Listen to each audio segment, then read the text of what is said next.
একটা মেয়ে সবসময় হেরে যায় বাস্তবতার কাছে, কখনো তার প্রিয় মানুষটার কাছে, কখনো তার পরিবারের কাছে।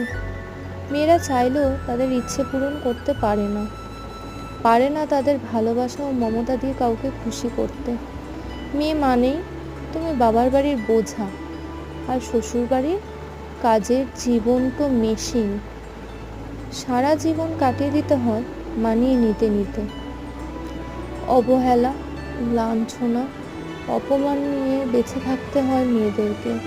মেয়েদের নিজের মতো করে বোঝার কেউ থাকে না। আসলে মেয়েদেরকে সবাই নিজের সুবিধা মতো ব্যবহার করে যায়। মেয়েরা যার কথা মতো চলতে পারবে তার কাছে সে অনেক ভালো, আর যার কথা মতো সে চলতে পারবে না, তুমি খারাপ,